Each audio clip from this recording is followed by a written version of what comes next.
Hello, welcome back to the JRB podcast with myself, Ryan Levine, joined here by Jeff Jones and Bohdan Temnick. Hello.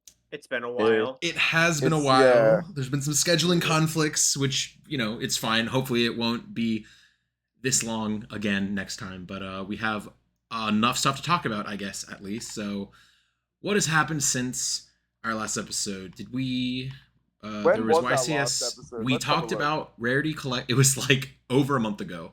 It was Rarity Collection 2, which I guess just quick thing, as far as what we talked about, I'd say about a little over half of everything I predicted was wrong. Appaloosa and IP did not retain value at all. However, a bunch of the mid-tier stuff did retain value better than I thought it would. So I think still worse set than Rarity Collection 1, but not the absolute worst set ever, like some people thought it was going to be comparatively, but definitely still a much worse set than Rarity Collection 1. This set makes more sense to me to open up as a store. Obviously you have a decent enough markup on selling sealed product close enough to MSRP. However, I think for the general consumer, singles definitely make more sense, as is tradition. But I like when we hit that good level of like product is plentiful, the sets are good, and you can open product and not feel bad. That is a feeling that I have missed in Yu-Gi-Oh for a long time. Rarity Collection 1 was close enough to it, I would like to say. Like, I felt like the product was cheap enough. Now the product is more expensive for Rarity 2 to open a box, and the set is less. It's not I'll now. stand by that sentiment. Now it's much. You can buy boxes of Rarity yes, Collection. yes. No, now it's much cheaper, but that's besides. That's Yeah. that's a different story. Yeah. You can get a box of Rarity 2 for a lot cheaper than I thought you'd be able to. Did we already? I feel like, did we go over like the cool like little things that they did for the Rarity changes? I thought that was interesting. Like, a lot of these cards look quite well. I think we went over like the previous openings, and we were like, yeah, hey, we like the platinum secrets, right? Like the new technology that they have for that, and I guess like the collectors have that little shimmer on the card as well, which I think is cool. But the one thing that we talked about in Rarity 1, and I guess last video as well, was people not knowing what Rarity card they pulled. And there's still some ambiguity for a lot of the newer players, or just players that aren't in the community opening this product. They're like, hey, what version of this card do I have? And that doesn't cause any issues, but I think it's just funny. Like, I don't think that harms anyone at all, but it is very interesting and funny that there's still no way to differentiate for the average player. So maybe another guide by Konami would be appropriate. But I saw a trade complaint where someone's like, I bought 2 quarter century rare cards and they came damaged. And everyone was like, brother, that is a platinum secret rare. And I'm just like, you know what? Could have fooled me. Here we are. Yeah. Okay. So we also had YCS Indie happen since our last episode, which I don't think anything particularly mind-blowing happened. No, it was just lots of snake eyes. Yep. All right, cool. Great. It's just been that, huh? It quite literally has just been snake eye. There's a lot. Not only was it snake eye, but guess what? It doesn't matter anymore because there has to be a new set and a new format. So for who it matters for me this weekend for my championship. Shut up. Yeah. Anyway, hey, a new set came out that changes things. Yeah, which we're gonna talk about. A viable deck. We're gonna talk about it. Maybe right now. So, Battle Legend Terminal Revenge came out last week. Yeah, came out last week. Yeah, and now we can talk about it. So, before we go into I guess let's start with it from a value perspective, and let's begin with the elephant in the room, I guess. There are 3 cards in this set only as quarter century secret rares. And I think having the alt arts of Ray and Rose being only quarter century secret rare is a perfectly fine decision. And it makes, that card is not gate kept. You can get copies of Ray and Rose very cheaply. Oh no, you can't get this artwork cheap. Okay, sorry. It's the point. That's what people have been. Cosmetics work like that in every other game, but I think it is entirely appropriate. In One Piece, it is Magic, a good method to do. Yeah, like, there's no reason not to do it, because you don't. If a card is $30 and you reprint it in a different artwork, and then you make it a higher like cosmetic bump, then that is fine. Like value retention is there for the other copies. Obviously, it doesn't matter for like stuff like Ray and Rose now, but it gives you something to look forward to. Like, I could be eating my words a year from now when they do Rarity Collection 3 and Ray and Rose are in there with the Rarity. And I hope that they don't. I hope they keep it like that, and they release a lot more alternate art cards, and they start putting them in actual core sets, and then you can then instead pull these alternate art cards that will be worth money, and then you'll also have the cheaper version for people, which is what people want. Yes. This is what people have been asking for, and they finally did it, and people were cheap mad about version it and anyway. Cosmetic expensive, yeah. And I don't. Yes, like cosmetics can be expensive. That's okay. Game pieces maybe shouldn't be as expensive. Now, on the flip side, Dragon Master Magia being quarter century secret rare only is an insane decision. Yes. Insane. I love it. I think that is so funny. It's a remnant of 10,000 dragons to me, except I don't understand why it's that card specific. Yeah. I think it's unique and decent. Insane decision. I do not get it. I do not get it at all. And I think it's so funny that I look at this set and we go like, okay, Sky Striker Ray alternate art, Sky Striker Rose alternate art, QCR only. Yay, they're finally doing expensive cosmetics and the cheaper versions are still available. And then we get to the next card, QCR only. You know the lowest listed one on TCG Player is like $650. Like it's like over $600. Okay, I guess before we get too far, I don't think this is the most competitively viable card ever. No, I don't think it's a good card. I don't think it's playable. Yes, let's say I don't think it's playable. It's, so all things considered, there are worse cards they could have decided to make QCR only. However, it is still like if they'd made Dragoon a QCR only $600 card, that would have been awful because that card was actually playable. Yeah, this card is not any, and I've seen people make that comparison and they've been like, well, this is like Dragoon. It is not. This card is nowhere near as playable. Like this is like so the way I keep thinking about it is this card is just 10,000 dragon with can you summon 10,000 dragon? Yes. Is it good? No. This card is like another thing. Like, yeah, you can like summon this card and you can play a deck with it, but I don't think these decks will ever be good. It would just be a casual card. Just like 10,000 Dragon is this kind of casual collector card. The only difference is this card has Blue Eyes White Dragon and like Dark Edition on it. And I think there are people, and I think the difference is, this is the big difference, and this is maybe where I think people are rightfully mad, is even in Japan, 10,000 Dragon was $1,000 collector card. In Japan, this card was an ultra rare. In Japan, you can get this card for nothing. Like there are mobile printings, and if you want to play this card casually, you can get it. And that does like suck for the shrinking subset of extremely casual Yu-Gi-Oh players. Like I do believe that there are fewer and fewer like super casual Yu-Gi-Oh players who only play anime decks now than there used to be. Like I think the player base is skewing not even like hyper competitive, but like slightly more to like real-ish cards.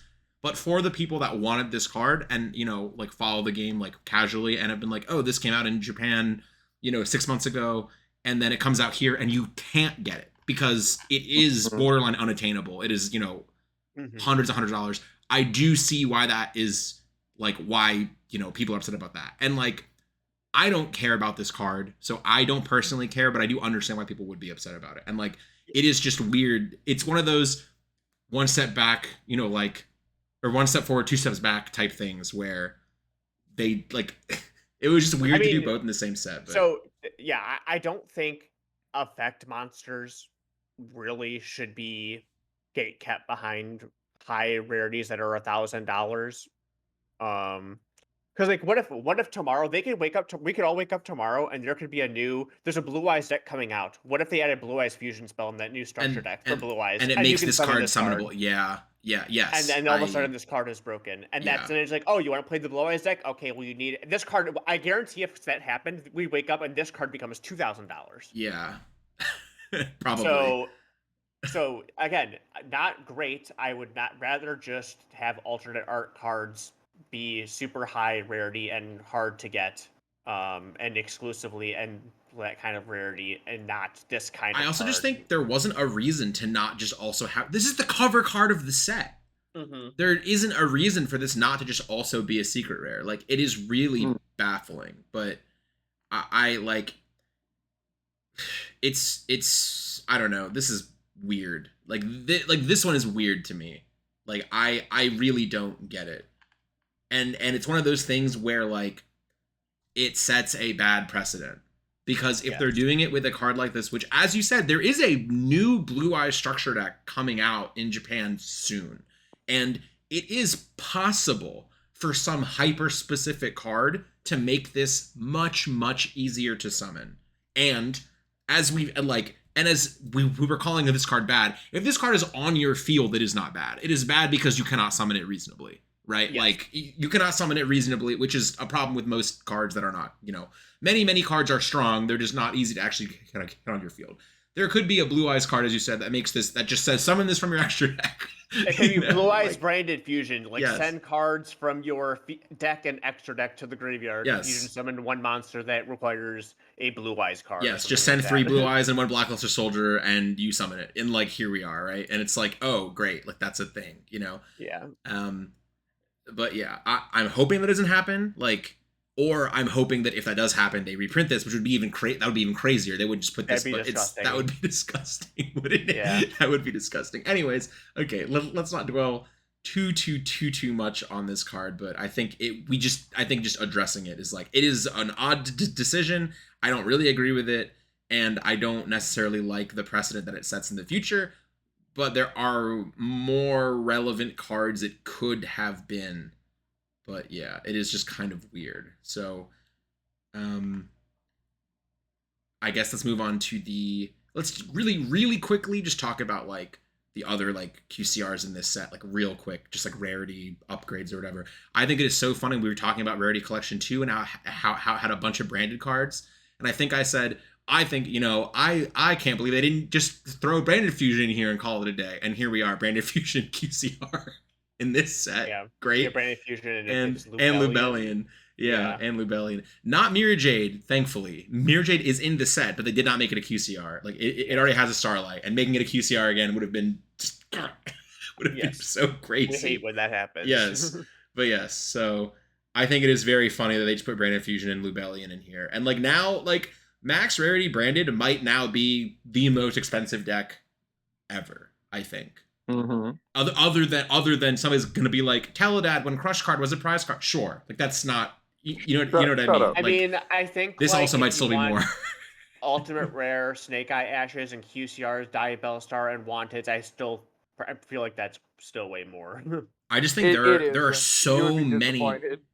so many branded cards, like, so many of them that are just like QCR, like. I'm not gonna list all of them, but there are probably like 8 or 9 that are from these types of sets that are like actual real ones, not just the Rarity Collection ones, but because you also think about, I guess I am gonna list them: Cartesia, Quem, Granule, now Branded Fusion, Mirror Jade, Lubellion. Like, there's so many. There's so many. But anyways, the other, like, QCR upgrades in this set, I think Snatch Steal is kind of an overdue one. Not that card is that good, but it got unbanned, so sure, like, that's fine. Picking a bunch of Sprite cards is kind of funny. I don't really think those are relevant, but it's kind of fun. Like, Sprint is probably the best one.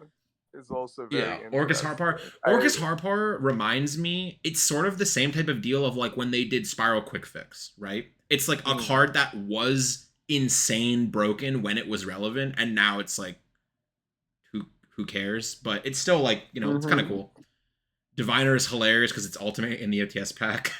Yeah. Like, actually insane. Decatron is a good pick, I think.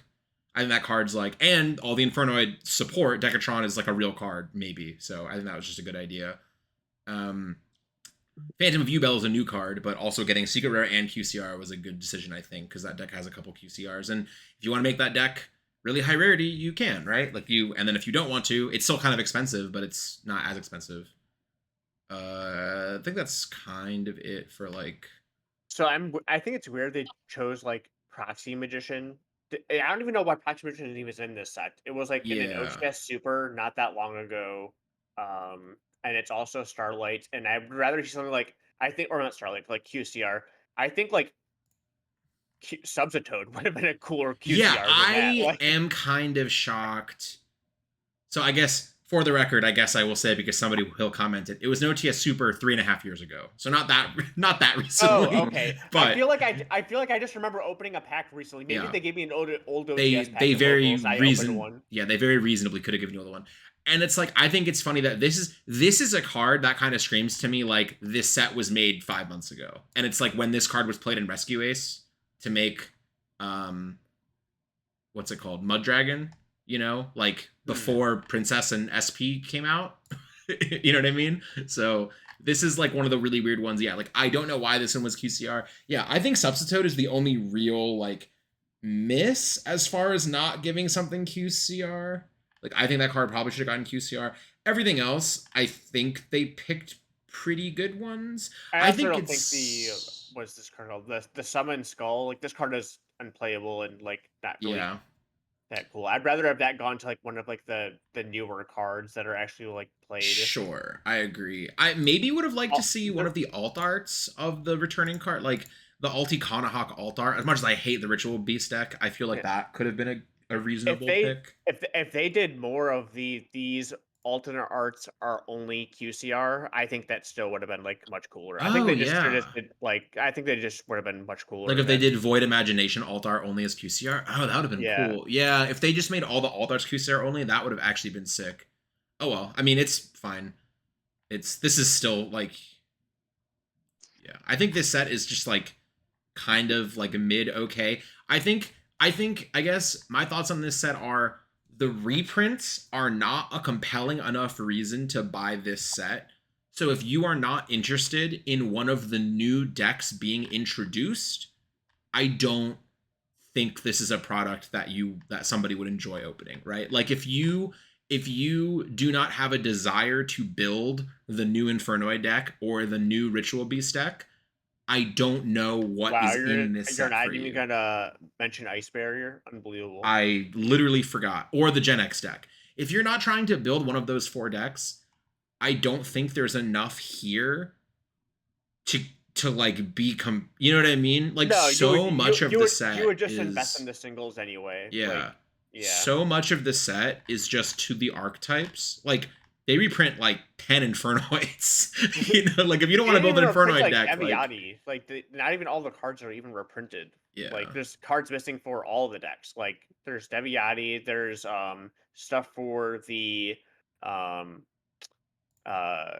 Ice Barrier deck that's missing, and all those cards of course went up because they're like very good and functional in the deck. Yeah, of course.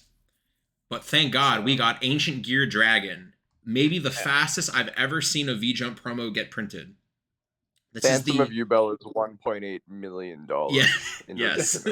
Yes, but the V-Jump promo that made everybody mad, the Ancient Gear one that can't be special summoned, and everybody got really, really mad about that for some reason. Like, do you remember when this card got previewed and everybody on Twitter was just upset for some reason about this? I mean, I was kind of upset about it. Sure. I was like, this card is awful. Why is this card supposed to be like Cyber Dragon, but it's not Cyber Dragon? Yes. Anyways, it is supposed to be like Cyber Dragon. Wow. Never mind. Now I'm mad too. Anyways, that card just got... I've never seen them bring a card this quickly, and this card sucks. So, like, what was the point? The other, as far as like the other cards that I really like GX, so I like Wing Kribo level 6. Not like it's not a good card, but it's cool. I think this Wing Kribo level 6 actually isn't even that bad. Like I think right, but I mean like I think you're playing a hero deck. I think you might play it. Like there are like 2 hero players at my locals who strictly play heroes, and I'm pretty sure they're gonna put this card in their deck. Sure, yeah. I guess this card is probably fine. But I don't play heroes, I guess. So, but I like this card. So like I'll probably get one just to have it because I think it's cool. But nothing else in this set I think really like speaks to me, I suppose. But as far as the new cards go and the new archetypes go, I think I've mentioned this before. Ritual Beast is my least favorite deck ever in this the has history of Yu-Gi-Oh. this has two of So, my most hated decks of all time. and And Infernoid is not Ritual far Beast and behind. Infernoid. Yeah, Infernoid is mine. is- Infernoid is my number one. Ritual Beast is up there. Ritual Beast is my number one most hated deck of all time, and Infernoid is like, I don't like. I actually don't even hate that deck that much. I just don't like playing against it, so I guess I do hate it. But like Ritual Beast, I hate everything about it. I hate everything it stands for. I hate playing against it. I hate playing with it. Like I just when they announced the Ritual Beast cards, I was actually distraught. Like I was like, if these are good, I cannot enter a tournament. Like I don't have the mental fortitude anymore. Yeah, I don't have the mental fortitude to watch my opponent summon Alticon and keep like I just can't do it. Like I just can't. So you're lucky because I've played at locals numerous times since this set has come out, and I've played against Ritual Beast each time, and it still is the same thing where they summon 10,000 times, and he's still ended on like to like cards. Not really do anything. Yes, to like it's just I hate this deck so much. But now the thing is, now the deck is like they do nothing, but they summon Protos against you and Protos you. Oh, so now it's like that's something, I guess. Yeah. Yes. And I hope the guy from locals or someone is listening, because he not only dimensional shifted me and Protos me in the same turn and then proceeded to lose, but that happened like at 2 tournaments in a row where he dimensional shifted me and lost. And so if you're listening to this, you suck. He's my friend. It's okay. I can say it. Right. The Ice Barrier cards, I can't imagine they're good. I do not know what the new ones do. I just know. I actually like the Ice Barrier cards. Because my opinion of Ice Barrier, I think when I was just getting back into Yu-Gi-Oh, maybe around maybe 2012 or 2013. I don't know why, but Ice Barriers had like a reputation of being maybe the worst deck ever. Like they just did nothing. That's like the ongoing joke is like, what? This deck does nothing.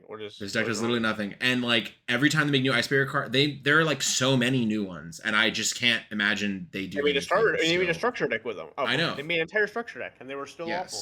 Yes. So I just can't imagine any of them do anything. But do you think they're good? Like, do you like these cards? Like, these cards are definitely good, and you can definitely actually lose to them now. Like, okay, that's an important distinction. They have like a 1-card combo that lets them draw 4 cards, which is pretty cool. They also summon floodgate monsters, which prevent your opponent from activating monster effects. That's kind of been their whole thing. Like Ice Barriers have always been floodgates, but the effects they have were all like it's.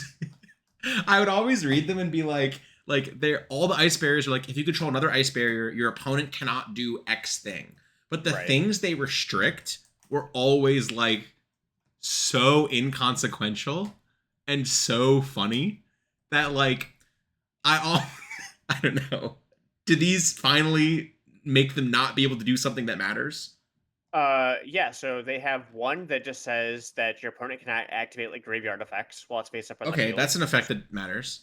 And then there is one that's an old one that says if your opponent activates a monster effect, they have to banish a card from their hand in order to activate it.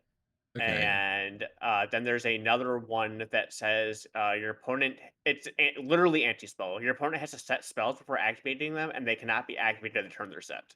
Interesting. And these cards all get cheated out by their new Synchro monster, which says twice per turn, if your opponent special summons a monster, you can summon an Ice Barrier monster from your deck or extra deck. Okay. That's pretty reasonable. So, yeah, I think definitely pretty cool. I'm a big fan of them, and while I don't think it is one of those decks where like this is not better than Snake Eye, but if I lose the die roll and they go first, they can most certainly beat me with their floodgates. The only Ice Barrier card I've ever actually put in a deck was, I believe, I sided Medium of the Ice Barrier in spellbooks in 2013 for the mirror. Because it was a spellcaster that floodgated your opponent in the spellbook mirror. And that is the only time I've ever used an Ice Barrier. I guess, and Prionic and Trishula, I guess. Those kind of count. There was another Ice Barrier card, right, that they used to out Jin, or am I thinking of something else? There was one that was like exiled, or am I having revisionist history? Or maybe I'm thinking of medium. One sec, let me double check. But it doesn't matter. Medium is the one that was in. I feel like there might be an ice barrier that does something like that. I feel like you might be onto something. But Yeah. but I don't Yeah, no, remember. it wasn't medium. I know the card, but I don't know the name. Now I'm sick. Yeah, Oh, I know. well, Now that yeah. you've mentioned it, now I'm also. What is it? Is it Oh no, Ryan and I have Shock to quell it. Troopers? Shock Troopers. That's Because you could tribute Shock Troopers to target a water monster on the field, destroy it, and if you do, add one ice barrier monster from your deck to your hand. So you could play multiple copies of Shock Troopers, and then you'd have a level 3 to tribute for a ritual summon, I guess. Yeah.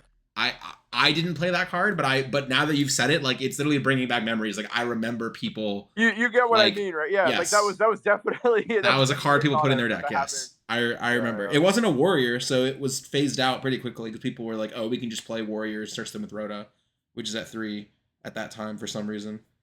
But yes, that card is funny. Shock Troopers was funny. Anyways, the last deck that was added, what is it? Oh, the GenX deck. That deck is just unplayable, honest, right? I don't know anything about what it does. Yeah. I know it's supposed to be like summon a bunch of monsters, but the monsters don't actually do anything. Yes. I know that when this deck got revealed, there were a million combo videos online posted like an hour after the cards got revealed, and I've seen nobody talk about them since then. So I imagine like, they just weren't like. If you were to read like the new Link 1 monster, you're like, holy crap, this card is broken. But the other Gen X cards are so terrible, it does not matter. Yes. Yes. The other Gen X cards are like, they were printed in a really, really odd time in Yu-Gi-Oh! Where like so many of these Gen X cards have the most oddly specific restrictions on them and just don't do anything. Like, they're so weird. Like, they are so weird. All the Gen X Synchro monsters. Well, I'm really scared if they ever do get good ones because Link 1 is so broken. It's just Yes. Link 1, obviously, that's broken. When it's Link summoned, you can add a Gen X monster from your graveyard to your hand. And then once per chain, if a Gen X monster is added to your hand, you can immediately normal summon a Gen X monster. So you just keep normal summoning and adding to hand over and over again, and you can do it like 4 times, I think. Yes. So yes, you can. And the new Synchro is good. The level 10 Synchro is good. But the old Synchros, yeah, the new Synchro, I think it negates or destroys or banishes or it. Oh, I think it's like you negate something of the same attribute, yes. And you can only use each attribute once per turn, which makes it kind of not good against decks now, because when your opponent's decks are 39 fire monsters, you can only negate one of them. Yeah, it's not that good. But there will be times when, like, against, like, wind-ups, when you have every attribute, you know, I'm sure that card is better. But yeah, it's just like, I'm just gonna read off some of the old Gen X cards that I think are so funny. So like, the gimmick of Gen X is they're all Gen X controller plus a different attribute to make them. So Gen X controller plus a non-tuner earth monster, Geo Gen X, 1800 attack, level 6 synchro, 2800 defense. Once per turn, if you control a face-up level 4 or lower Gen X monster, you can switch the attack and defense of this card until the end phase for as long as you control a face-up level 4 or lower Gen X monster. So it wears off at the end phase no matter what. But if the Gen X monster leaves your field, it wears off early? Why? Does it? Yeah, that's what it says. Okay. Okay. Cool. That's really neat. Hold on. Okay, that's fun. And then they have a wind one that's level 8. If it kills a monster in battle, add a Gen X monster to your hand. That's like, these are so fun. You can look at, like, they just all do nothing, and their summoning restrictions are so specific. I mean, the only Gen X monster I like is Birdman, and I love his alternate art. I like actually, I like Undyne and Controller. I almost named some that are Ally of Justices and not Gen X. That's how forgettable they are. I like Duradark. I like that one. Duradark is cool. But Birdman is definitely the only... Neutron is good too. GenX, Neutron is cool. Undyne. Yeah. Good. There are so many of these that are just not good. That card just gens like a plus 50. It does. My favorite. It's so good. That card does do that. the casual enabled. Yeah, Yeah, I think that's like. Wait, is this a new card? Oh, I didn't realize there were also like the new Sky Striker cards were in this set. The Not link. no, like Oh, just one of there's them. just yes Is for it just some this reason. one? Oh, And I well, don't I didn't know understand this why card was in this Camilla. set. Yeah, everyone's mad that that one was in it and the other ones were The not, link which makes me think 4. that Camilla and the Link 4 and stuff like that are going to either be world premiere cards in the next set, which comes out in like a couple weeks, or they will be in the tins. Well, the other ones. So it looks like these. It looks like all the ones from Premium Pack 2024 were in this set. And then the other ones were not from Premium Pack 2024, so I guess that makes sense why they weren't in here. It looks like every card from Premium Pack 2024 just got printed in Terminal Revenge, which I guess makes sense. But I also because the other Sky Striker monster, which is not a Sky Striker Ace monster, so you can't actually use it to make. I don't understand the Sky Striker support. I don't really get it, but it's fine. It probably isn't good, or if it is good, somebody else will figure it out, and I'm not gonna think about it because I don't really get it. But all in all, what do you? How does this set make you feel? I know that's very vague. How does Battles of Legend Terminal Revenge make you feel? Japanese question. Japan loves about how cards. Yes, make you feel. yes, but how does this set make you feel, Joe? I'm gonna say indifferent, but for the most part, I think it's like I actually think it's a better set than other people will probably like feel. Like I probably feel more positively about it than other people. A friend and I were going through like the entire estimated value of the entire set if you were to like buy a case or how from like an entire case including like short prints and stuff like that, and I think like the value is $6.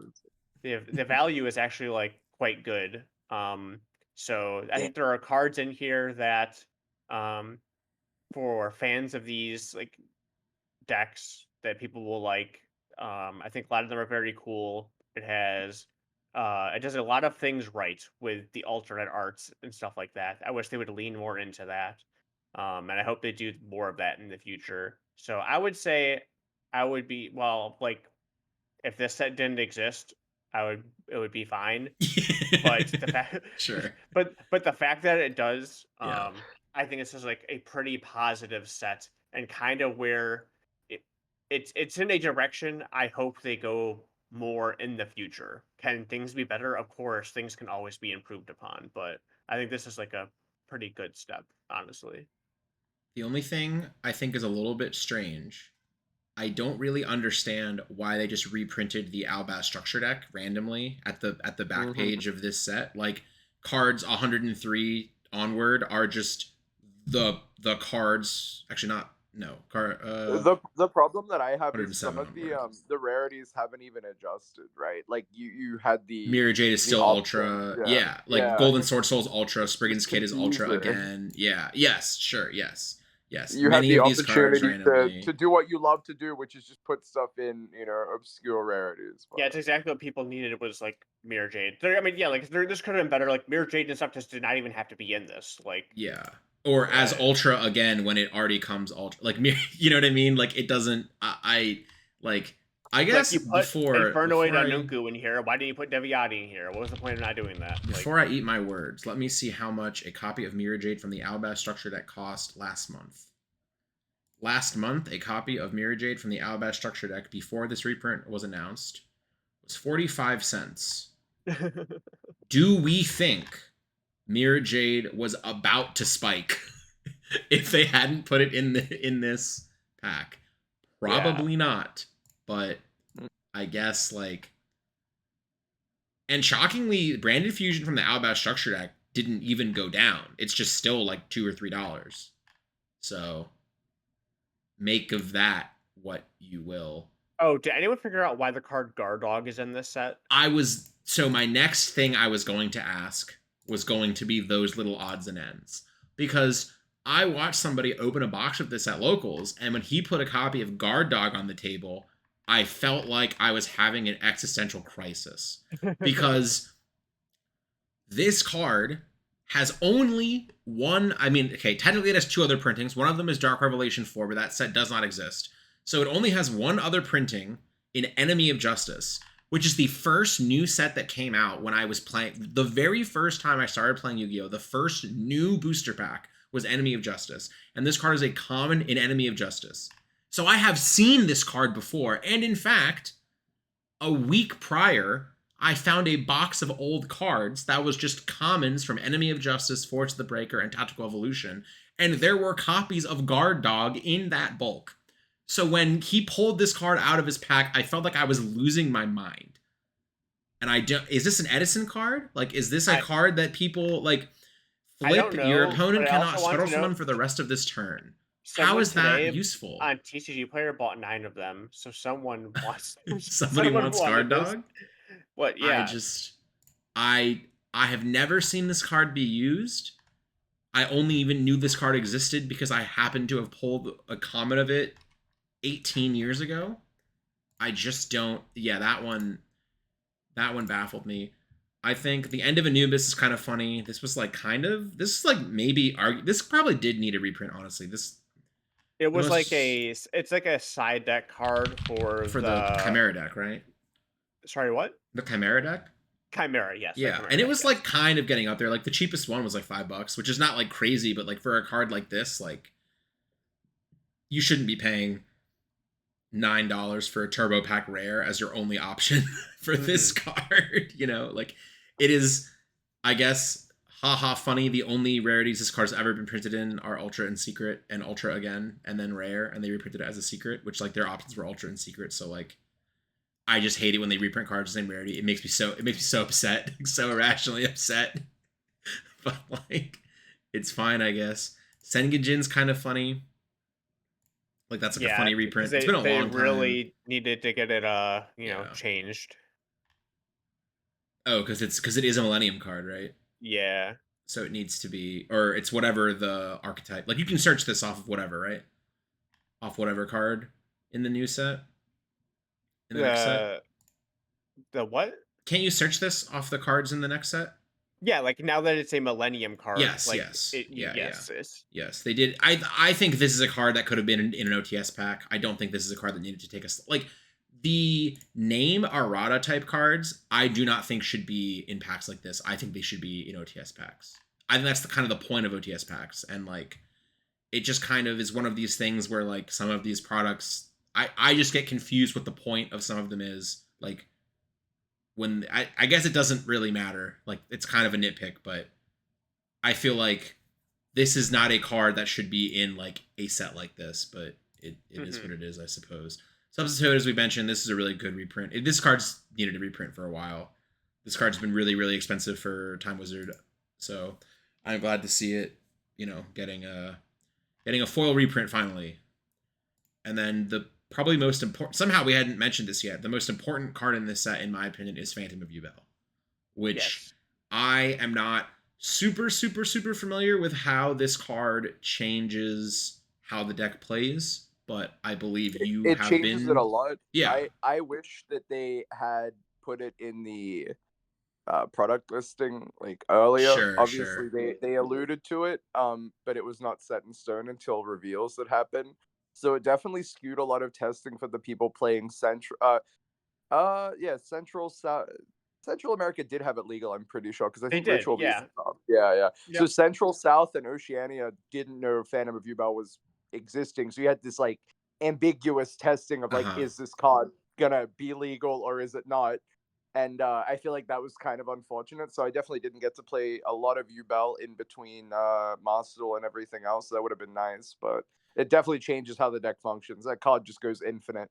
It is depressing. It's okay. North America's going to have the same issue when we don't know if the level 2, if the Link 2 Fiend is going to be an infinite. Well, Ryan, do I have something for you that I would like to bring up? So, in the prize listing for Oceania, it says that we are getting complete sets of info, the standard thing for WCQs. And we asked the tier, is this correct? And he goes, this is what Konami has sent us. So, there is a chance that this weekend at the Oceanic Championship, that will be the first live reveal of the complete set. No, of because Synchro. because No. Central America would have already gotten them last week, right? Nope, Central America Central product America's listing. Nope, Central America does their not have prize info on listing. their sheet, but we have info Oh. on the sheet.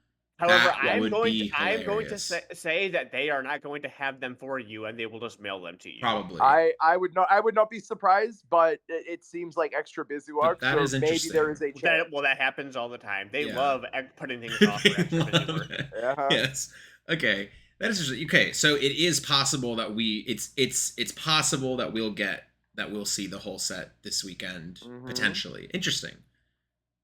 Or we won't. Maybe. Which would also take away from like reveals from creators, and I don't know. But they did reveal 2 things today, which is kind of what I want to talk about today as the last thing. Sure. I guess. Yeah. Which would be. Yeah, I guess before let's final thoughts on this set. I think it's fine. I think I actually don't hate this. After talking about it, I actually don't dislike. I like this set more than I think I did. Like, I hadn't really thought through it as much but now that we've talked about it, I actually do kind of agree with almost every point that you brought up, and that like, if you like any of the decks in this set, you'll probably enjoy opening this set. And like, kind of at the end of the day, that's really what matters, right? Is like, it doesn't always every single time have to be about like, are you making your money back on every single pack of Yu-Gi-Oh that you buy? It's like, I really like ice barriers. Okay, then you'll have fun opening this, and like, yeah, and that's fine. One thing I do want to say is like, my different locals did not order a bunch of this set. Yeah. Because they did not know a lot about it, and so Understandable. they got like 3 cases. Each different one got like 3 cases, and all 3 locations sold out like basically in the day of. So a lot of people, wanted to open it, and were really happy about it. So people in general, I think, at least around me, were pretty happy with it because they all bought it all up. I think Battles of Legend is kind of one of their like, it has like the best reputation of reprint sets now. I think everybody kind of likes the yearly. Tins, and now tins are ass. Yes, tins are so much worse now, but I do think that Battles of Legend is almost, well, the Battles of Legend reprint set was not very good, but in my opinion, I feel like Battles of Legend has kind of almost become like their marquee product, if that makes any sense. And like, it is like more or less their best reprint set every year, and it always has really, really cool cards in it. And it's just been like, even the ones that weren't quite as good, I think there've always been like reasonable things. I have learned that the best sets and most well-received sets have a combination of reprints for people who need the reprints, and also new cards for people who want new cards. And that's why a lot of the tins, in my opinion, have failed, because they're like, here's one new card, it's crossed-out designator, and then here's a bunch of other cards. Yeah. And Battle doesn't always have a mix. And that's where the hidden arsenal type sets, I guess I'll call them, that have been replaced with the Toon Chaos configuration of rares and ultras and supers. Like, a lot of people still say they preferred back, like, I think, like, what was it called? Secret Slayers, the pack with Eldritch and Adam Emancipator and Rika. I think that was a fantastic set, and I think a lot of people remember that set pretty fondly. And like, I don't think the more recent types of the deck building sets have been received as well. No, maybe just every because, single one like, of them make everyone mad. Yes, like Vanquish Soul is probably my favorite deck that has come out in the last like 3 years, and I don't like opening the set that they come from, which is crazy. Like, I just don't like opening that set. Sucks, but I love that deck, and it's like, it's so weird that opening that those is the kinds of case. sets suck. They aren't fun. Yeah. I don't think the collector rares look that great most of the time. Yeah. They're like it's pretty 50-50. Like, the EV from opening a box is terrible. You get like 3 ultra rares in a box or something. I think like they that. have fixed it, or not fixed it, but they have made it 4 now. I think I do, which is I think it not might have that been much just better. one of them, but You could be right. I know you one of could them be right. they added the thrust as an extra ultra rare, and so you got an extra ultra rare in your box. But I'm not sure if they changed that. I think that was the last one we've gotten. I don't think we've had another one since then.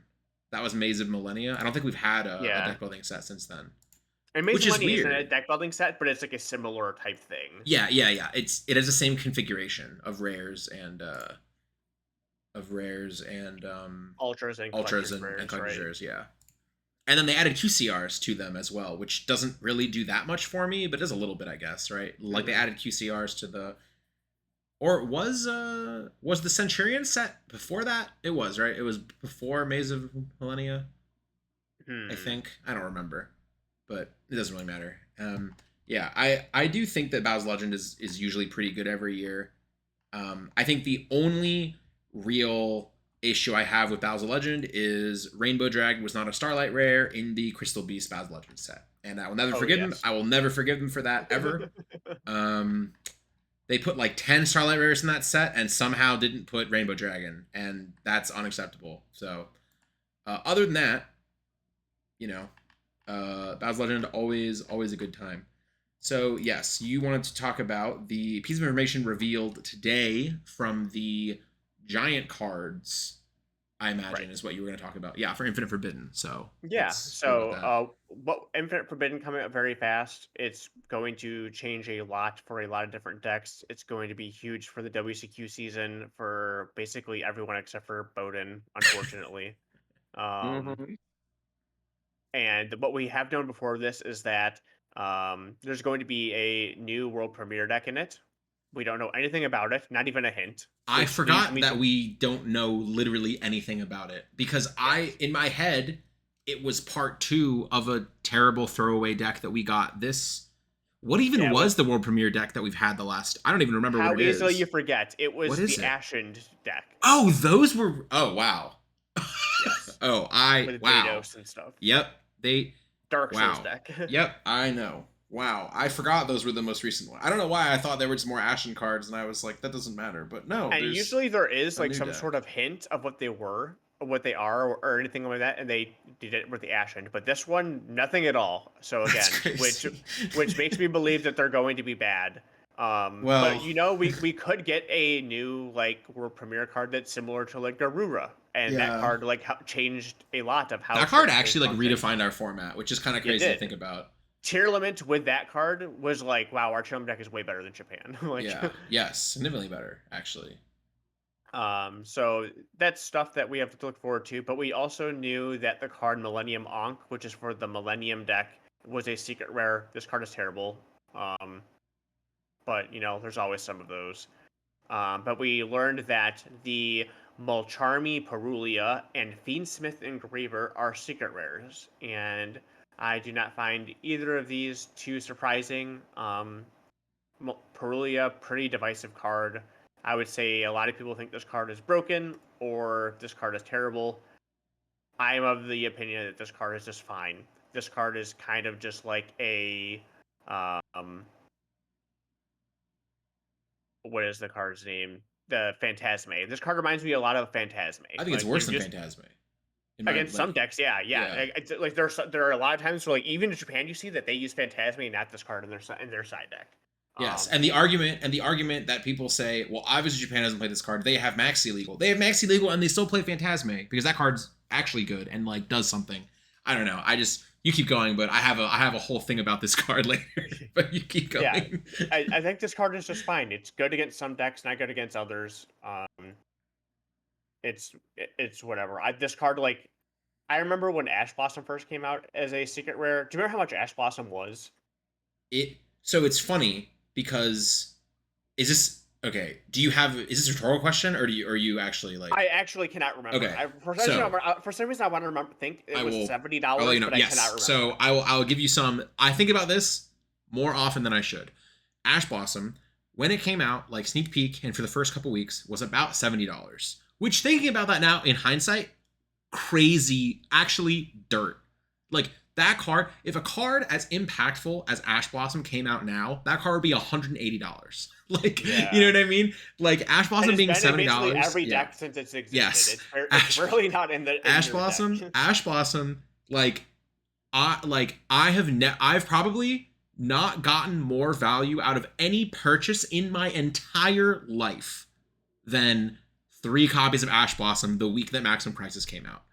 I have like maybe anything I've ever used in my entire life has given me as much value as that purchase. Unironically, like I played those cards for for 7 years, like whatever. But then as the format developed, do you remember how terrible Ash Blossom was against Pure Zoo?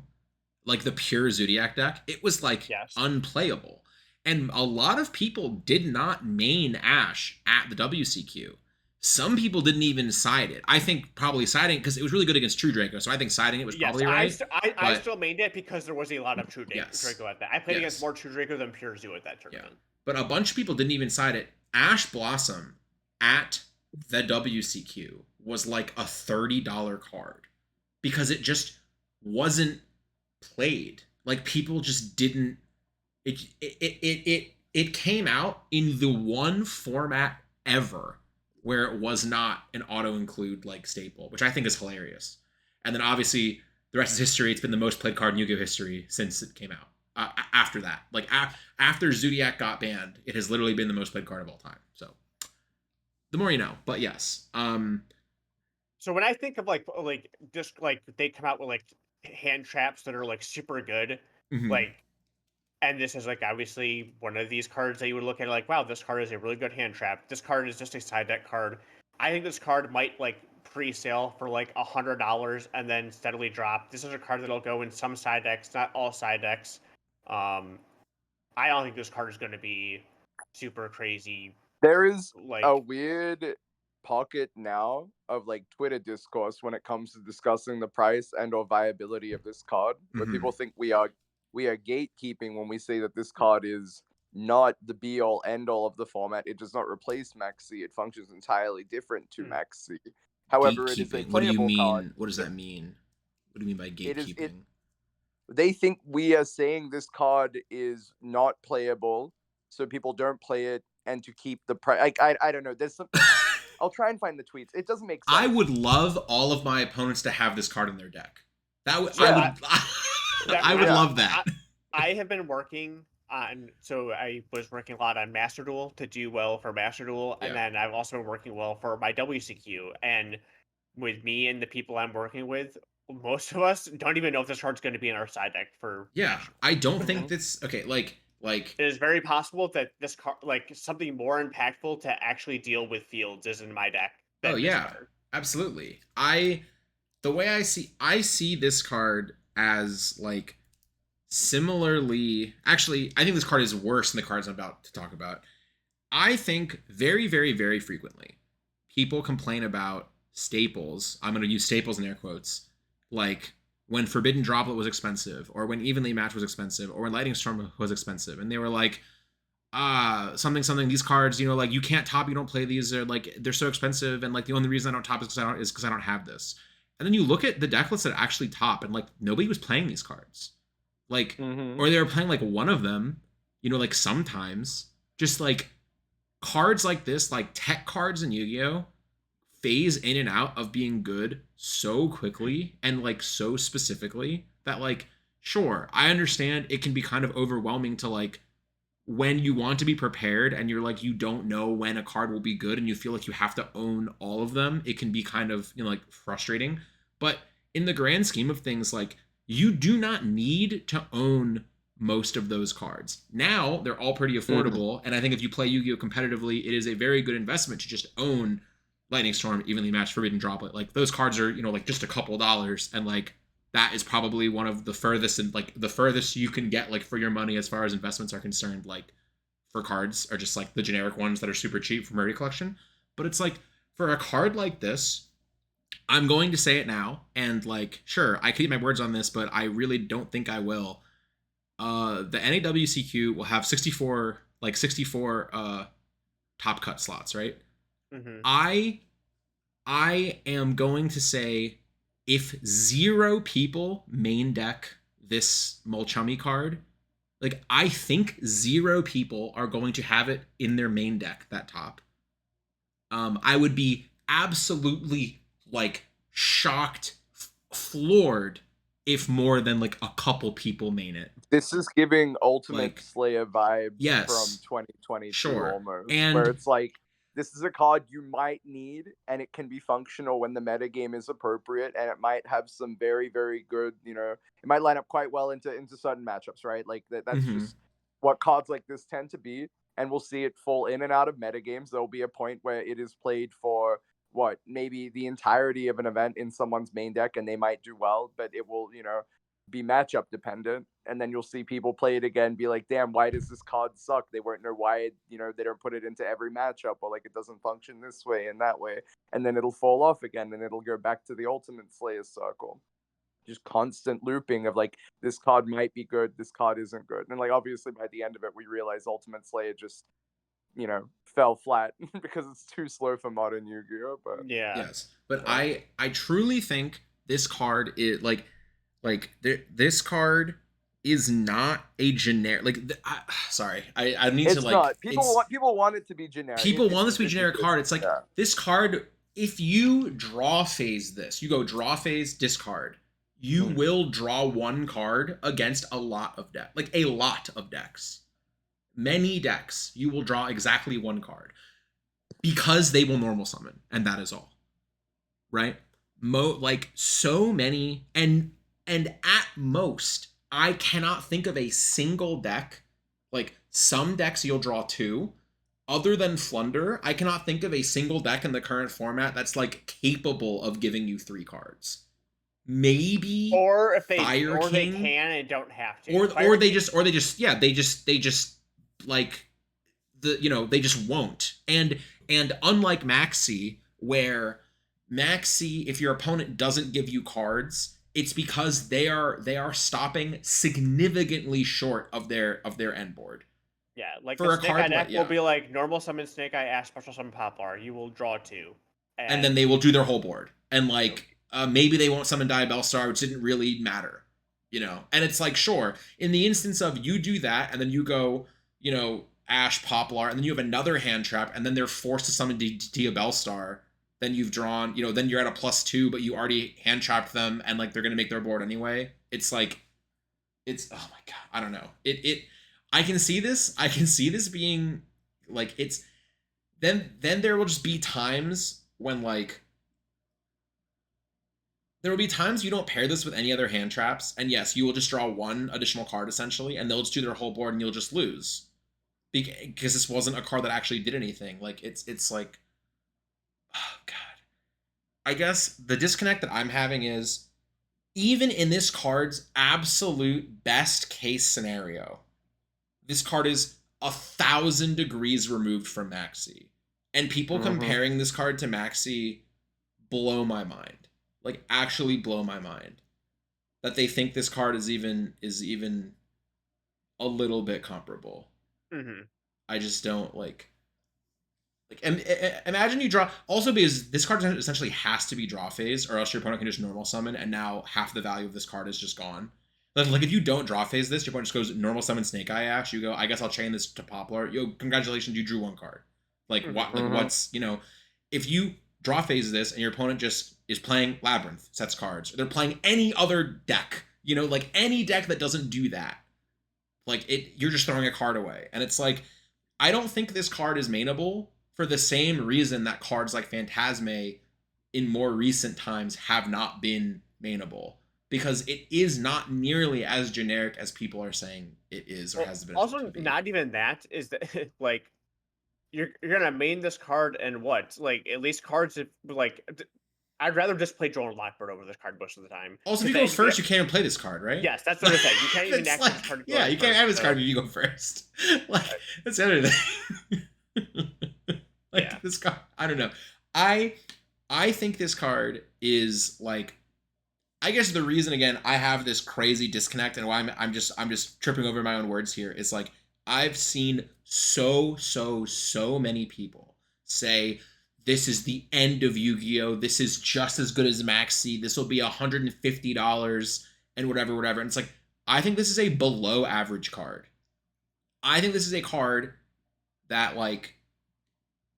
yes, probably won't be in my deck.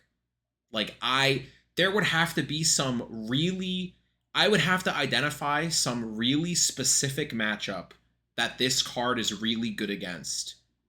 I think for me, like if my deck has a 0-100 against Flunder, sure, I'll consider this card in my side deck. I think this card destroys Flunder. Yes. But yeah, Yes. I think people are overreacting more than They're anything like the decks. It's funny. The decks this card is good against are like kind of like the tier 2 decks. You know, like it's also really good against what is it called? Vanquish The Soul. yeah, Vanquish Soul, but also Sort of. Salamangreat, because Oh, it's really good Salamangreat, against Salamangreat. yeah, Marincess. and Marincess, yeah, like kind of like these Yeah. like tier 2 decent decks. Like you'll draw like 3 cards against this for like their normal combos, right? Yes. Yes. Which I think is kind of funny. I do think that is funny. I And do so think that is funny that it's that, yeah, like it's ugh, God, it's I don't know. I'm not mad at this card. I'm frustrated with the people acting like this is gonna be the craziest card of all time when this card is just like, I think this card is like one peg away from just being bad. Like it is almost just a bad card. Like I don't ugh. I'm so hesitant to just declare this card sucks because does have some potential, but I this card is not good. Like you know what? I'm gonna double down. I do not think this card will be in anyone's main deck who tops. I do not think this card. I do not think this card will be in a single main deck. It still runs back like how funny the functionality is of this card, where it's like you just get to beat the weird shitty decks that were able to like consolidate into Maxi by genning extra cards and just like committing them to the field. Like this is good. This needed to exist. I think this card actually solves a lot of the issues that you have into decks like Flu or like the Marine Cess deck or all of that stuff without like taking a preventative measure. This helps when we want to have board breaker strategies and like more proactive cards, less like reactive, right? That's just where we're at. I don't know, man. This card's just whatever. This card's whatever for the WCQC. this card is very whatever. But I think the more important one is Fiendsmith Engraver, which the Fiendsmith is basically that being a secret is silly. It being a secret rare. So this reminds me a lot of, it's going to be kind of like Wanted, which is like a 3 of for an engine. And a bunch of decks can was play. A secret rare, and Wanted was like $80 off the bat for a while. And now I think it is this will $0, but that's another thing that card. It is like 20. Yeah. So, Age of Overlord came out. What was the date? October. It was either October 22nd or the week before. October around October 20th. So we've had Wanted of the Sinful Spoils out for was like 8 months. Is that right? Yes, that is right. And as of, let's see, 3 months ago, that card was $60 and is steadily. So we'll say like for the first 5 months, that card was around, it was $80 and dropped to about 50 at the highest. So again, it was 60 back in April, but it steadily declined. It spiked when it didn't get hit on the list, and then it declined immediately after. That's exactly what happened, yeah. Fiendsmith, Super Splashable Engine, like that. This card will probably be, again, especially for the WCQ, $80 plus. How do you feel about this deck if we don't get the goddess? There's workarounds to it, but have you? Yeah, like, so obviously, I think, without you leaking anything, have you found anything that leads you to believe this deck will be as powerful? No, I think Mini Goddess is everything. That changes everything. Yeah. If we don't get Mini Goddess, the Fiendsmith deck, I personally hope we do not get Mini Goddess because of how good the Fiendsmith cards are. So I think, again, like, this is like another very generic engine that is splashable, which is something I'd like to talk about in a podcast in the future about how cards are getting more and more splashable with less restrictions, and we keep seeing this as an ongoing theme with card design and the direction of how they are designing cards. You know, I think it's very funny that you look at I guess we could have gone over the Japan ban list, but maybe we can save that for next week's podcast. We can just where do it at the end discuss it. quick here. Honestly, it's not. There's it's My not that goodness. much. Well, okay, so I just want to go over like the one that I think is ridiculous. Like they put Beatrice to 1, and Beatrice Yes. enables all of the silly Okay, stuff well, with the Fiends. I will say Beatrice is at 1 here. However, we all know that's stupid. But Yes. Japan like exclusively plays 1 in all of these Fiendsmith decks. We There's know. no reason to play Yes. multiple. Yes. Yes. Well, they also I mean, limited SP Little Knights, and people They also like, semi-limited SP Little Knight last prior to list, that. which we do agree some decks actually do want to play 2 SP Little Knight, so limiting it might kind of do something. But when they semi-limited it, we were all like, "What is happening?" Like no one has ever played 3 of this card, like literally ever, unless you play Extravagance, which is that 1 in Japan, or is that only a Master Duel, or is Which it card? both? Is Extravagance limited in Japan? Extravagance. It literally might God.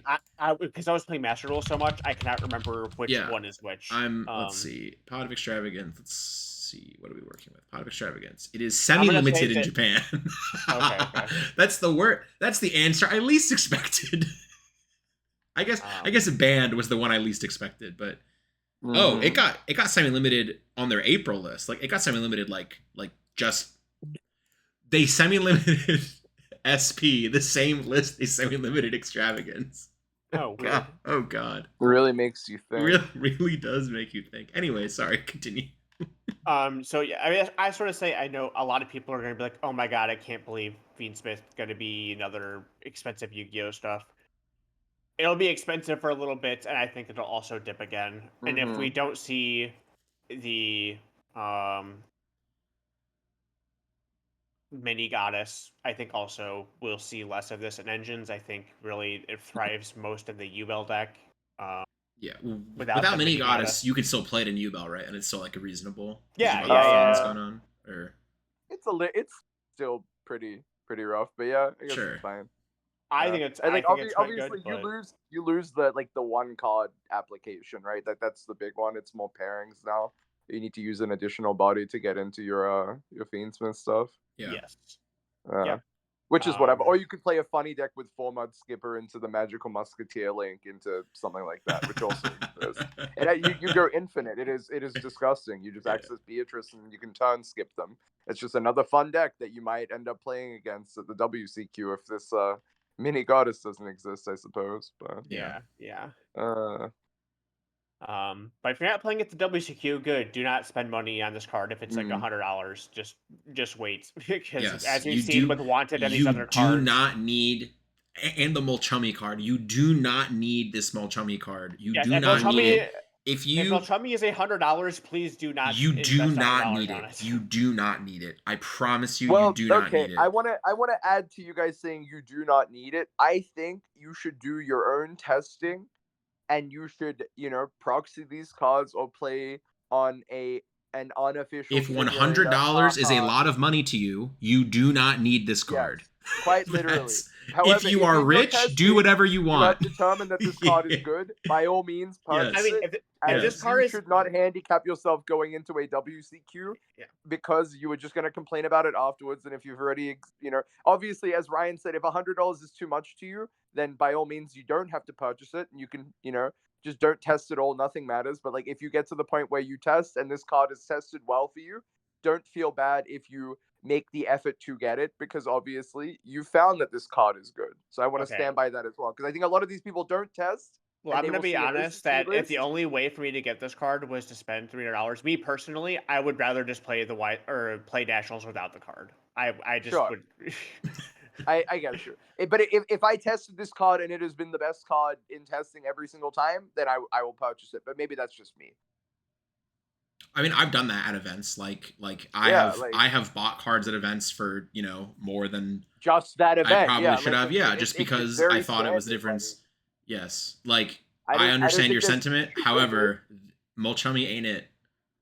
I promise. No, for sure. I bet my life on it. I think you should be able to, because a lot of the people that are saying this is the end of Yu-Gi-Oh! Have not played a game with it. Have not played a game with it. Yes. They have not. They have not played a game with it. And there's the dangerous part about Twitter is this huge echo chamber of people who just say things. Have not played a single game.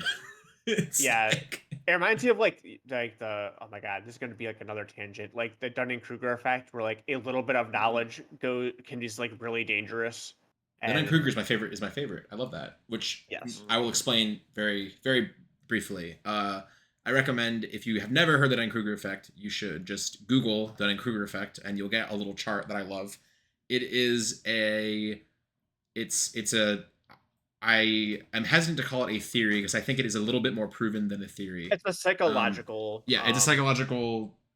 Uh,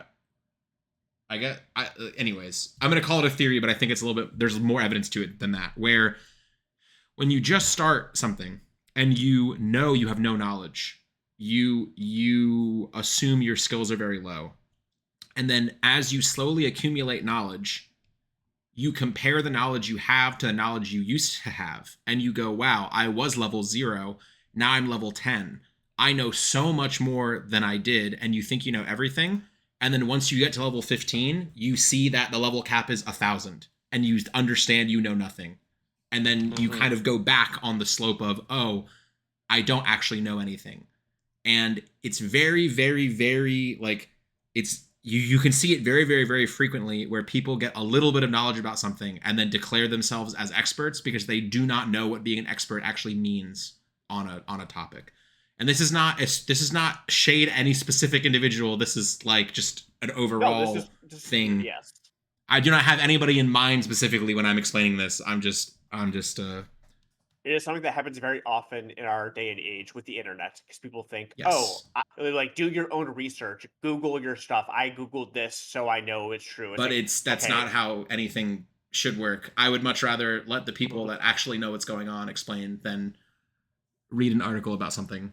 Then or if you're going to read an article or something, you have to read. You might read one article and like I learned a lot, but guess what? You probably have to read 100 articles to like fully grasp something or do a lot of testing. Like with Yu-Gi-Oh, there's a lot of stuff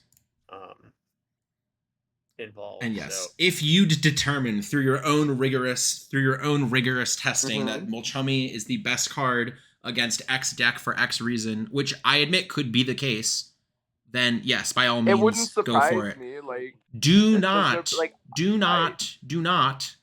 assume, having played 0 games with it, this is a card I should pay $100 for and put 3 of them in my main deck, because that is absolutely not going to serve you well. Even pay $100 for it and put them in my side deck. Yes.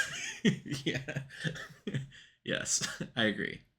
Yes. I think people shouting the doom and gloom of this card have not played a single game with it and do not know what they're talking about. So, anyways, that's all I've got on this. Now that I've been mad about this card and again, I'm not actually mad at this card. I'm mad at the discourse surrounding it because I think it is so insane. I think it is mind-blowing. Like, actually mind-blowing. Anyways. All right, let's wrap this up, boys. Yeah. So, I think that covers everything, I guess. Is there anything else we kind of, as long as the OSG list is open, anything else you can talk about? Not really. It was just they banned Kaiser Coliseum, which is funny. And then they limited Beatrice, which is insane. I guess the last thing I want to touch on is we just had the Master Duel Worlds qualifiers, and all of us played a decent amount. Like, even I played, like, I didn't really like play the main qualifier, but I still played, 70 or 80 games of Master Duel, which is in this like weird pocket, like parallel format to our format, where like we have almost all of the same cards, but the ban list is different. And I wanted to bring up one thing that I thought was interesting, and I want to know your guys' opinions on this. For the Snake Eye deck, it is still a very, very, very good deck in Master Duel. It's one of the most played decks. And I found that when Snake Eye Ash was limited to 1, that deck it felt like that deck didn't have unlimited recursion, and I could actually win a grind game against it. And you guys probably played a lot more, and I want to know if you had your... Again, I played 80 duels of Vanquish Soul, and I felt like if I had a hand trap to make their board not crazy, and then could fight through it, in current Yu-Gi-Oh!, if you do not kill that deck, I feel like they just completely rebuild and they kill you 100% of the time. That is the game plan. I think for current Snake Eye is that you want your opponent to not kill you, and if they don't kill you, you want them to not deny all potential Your follow-ups. So graveyard, it's like if mostly. yeah. So Yeah. if they clear out I guess like original, like that denies follow-up, because like a lot of people might hinge on original for like their follow-up on Mhm. the next turn. But if you like are able to do everything correctly in like your setup and then like your opponent's like points of interaction, I think you are able to just have like your own pushback, and the investment from your opponent tends to be bigger than your initial expenditure. Especially if it comes from like them using hand traps, even board breakers. Like they have to have their end board, which has broken your board, And stop your next pretending they board, didn't which is a kill you. lot. Yeah, that Yeah, and and they need that's to they a need to have lot. non-engine as well. Yeah. Mhm. Whereas like the Snake Eye deck on Master Duel is, I don't want to say like all in, because I think it does still again have some follow up, but there are little like you said, there are like little niche things that come up where you don't have enough names in deck for your original follow up. Does that make sense? Whereas like you have 3, 2, and 1, and if you're not playing badly, like your original will just access Ash into pop again and generate 2 bodies into like heater or something. Whereas like in Master Duel, it's like your board is pretty much all in, and like generating follow up off original can sometimes not work out, because you might have these weird opening hands that have like double normal summon. Like you might have a Poplar in hand and have a copy of Ash, and then now you don't have a Poplar in deck, and then like returning it is like redundant because you don't play a fifth name. Like some people played Birch or something. So I agree. It does seem a little less resilient if the board gets broken. But one thing to remember as well is that a lot of Master Duel players in that tournament aren't willing to play the grind game, especially when the board is generated and it's like, let's say it's like Baron Savage, Floating Flame Budge, IP, Field Spell or something. Yes. Then your opponent is usually likely to just concede when the board is generated and like no hand trap was played. Yeah. Unless their deck is built to play the board, because the games will run quite long. Yeah. And the time is also like another factor as well, where like breaking the board and generating your own board and like having toggles and dealing with interaction, it can be kind of like taxing on your timer. And the player that is breaking the board can usually find themselves in like a weird time limit loss situation in some of those matchups. But thankfully, you are able to just go next, because it is a volume thing more than anything. But I think if you are playing like we've been playing like Master Duel tournaments, right? Like we've been playing like Team Wars. I think in a lot of our testing, when you do get into the grind game, I think Snake Eye's board getting broken is a lot worse. Yes, I agree.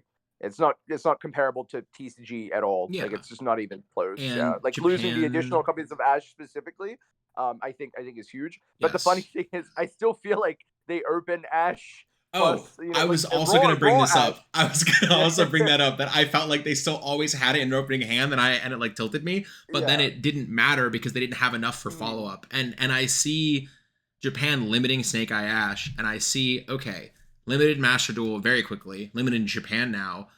I wouldn't hate if in the TCG, haha, Snake Eye Ash just got made an OTS Ultimate. I wouldn't hate if they decide, just let's limit Snake Eye Ash. Right? Huh? Yeah. Do you want Witch as well, or just Ash? Maybe Witch, but not wanted. Or like original, right? If that makes any sense. Like if they limit, like I think limiting Snake Eye Ash, I guess after playing against that deck a lot, like I understand that also like Wanted is limited, but Wanted isn't really like. I would rather want to get limited because it means you get to recur the investment of what you invested into. Like if they SP banish original and you keep it engraved because you don't have follow up and you don't take the draw, then it's like you also have like one less wanted that can pair into original, right? So like there's less chance that they start wanted into Witch and keep the original for follow up when Ash is at 1 or like some number less than 3. I think that's where it also becomes relevant. I think you have to hit both if you hit one of them. And that's just like that. Like, obviously that doesn't really mean anything. Like if they resolve combo, half the time you can't like break it, depending on how your deck is built. And in a format where like Snake Eye Ash is at 1 and Wanted is at 1, I think it depends on the aggregate power level of the format as well. Because if Snake Eye resolves combo, I think it's still pretty oppressive, into most matchups. But I guess maybe Ubel might be able to just poop out a bunch of monsters and not That's care. Or okay. it We'll probably just just ban kills you. original sinful spoils and it'll be fine. And leave everything Yeah, else. you wanna- Yeah, you I don't have also to wouldn't worry, hate that right? either. If they ban original, leave everything else. I wouldn't even hate that. I think we've talked about that before. But Yes. after playing a bunch of Master Duel, I am more open-minded to the limiting Snake Eye Ash direction. Like, I've now seen tangibly what it does to that deck's resources and follow-up of, like, I see where it doesn't just, like, they can't just original put Poplar back, search Ash, summon Ash. Like, they can get Oak, and sometimes Oak does the same thing, but, like, it's a little different, and it means that card has to be in their deck, which doesn't necessarily have to be in their deck. So. I mean, we can see this also because, like, Fire King Snake Eye is, like, by far, like, the more successful deck because it actually does recurrence resources way better than, like, the pure deck. Garunix goes in Master infinite, Duel. nothing matters. Yeah. It's just chilling. Yes, which in Master Duel, yes. Yes, not in TCG. TCG Fire King is definitely not the most successful deck. Definitely not. But yeah. So I'm like, I don't know. It's interesting. I am kind of curious to see how they'll do it here. And I don't know. I don't know if I want them to follow suit with how Master Duel and OCG are doing it, or if I would rather them go a different direction to have, like, different perspectives on it. But I am more okay with, like, if the list comes out not, like, after Nationals and Snake Eye Ash is limited. Maybe a couple months ago, if you told me that, I would have been like, I think that's kind of dumb. But, like, now that I've seen it in action, I might, like, I'm a little more understanding and be like, okay, like, let's see where this goes. Mm-hmm. But I also said, okay, let's see where this goes when they ban Baron and Savage, and nothing changed. So maybe the list comes out, they limit Snake Eye Ash, they ban Appaloosa, they limit Skill Drain, they ban Anti-Spell, and then we just find the next floodgate to get limited on the next list as we play Whack-A-Mole for the next 4 years. Like, that's what it feels like, right? At this point, they're literally just playing Whack-A-Mole until they get all the floodgates, but... Yeah, kind of. Like, Skill Drain is for sure going to get limited next. Like, there's no way that card stays at 3. Like, I feel like there's no way that card stays at 3. I would assume not. I want to say, I have not really had fun playing Modern Yu-Gi-Oh!, but it is a compounding combination of just, like, pricing versus time investment versus cost of playing versus, like, the power level of the cards just being so egregious, and the requirement to, like, find edges when everyone's deck is doing something crazy. It just doesn't feel good. I would like, not to say a soft reset, because it looks like the foreseeable future is probably going to end up being the same. I would just like something to maybe tone it down a little bit. And I think a post-national / post-worlds format in prior years they tend to be quite good. Obviously there's been some exceptions, but I'd like to think even last year's one was reasonably okay. We had multiple decks, and I don't think they were particularly ridiculous. Like, there were some cards that weren't outlined. So, like, I would be happy with any hits that just, like, bring everything down to par. I don't know what those hits could be. Maybe Konami has the foresight and or knowledge to do so. But yeah, that's my closing thoughts, I guess, because I don't know what else we could talk about unless Ryan wants to find something else. But holy shit, Yu-Gi-Oh has been draining. Yeah. It's okay. I agree that I think the post now, and it's kind of a shame that I think the post WCQ formats have been better than our WCQ formats almost 100% of the time. Mm-hmm. Like, somehow it feels like the WCQ formats are our least fun formats of the year almost every time. And that seems not 100% of the time, but more often than it should. I really, really hope that in the future, several years from now, we can look back and then, like, there can be some planning where, like, more problems are addressed right before the WCQ instead of right after, which I understand it is, probably has a lot to do with, like, data and results. And it's like, when a card ruins the WCQ, they're like, okay, there's definitely, like, a target on this card's back. We should probably address it. But sometimes it doesn't always feel that way. I don't know. But I do know what you mean. And it does feel kind of bad when that tends to just keep on happening. But I think that is all I've got. Unless you have any, either of you have any other closing remarks. Thank you all for listening. We do apologize that there was such a long delay between this and the last episode. hopefully that'll not be the case again. I anticipate we will try to get an episode out either right before Infinite Forbidden when we know all the cards and we can, do a full overview of that set, or right after the WCQ. I know I will be traveling pretty much the entire week leading up to the WCQ, and then maybe even a little bit after. So, but the sneak peek is the week before, so we should know every card in Forbidden at least a couple days earlier than that. So this should not be an issue. Or they just have it in New Zealand, and I'll that too. I'll ship the goo. Yep. Yeah. So hopefully we'll get something like that. Just to confirm, this is not a leak. It is on the prize. Yeah, I know. It is on the prizing page. Yeah, you sent it to me. I know. It is a prize, John Konami, who is listening to this podcast right now through the whole hour and a half. All right. Anyways, thank you all for listening, and we will see you next time.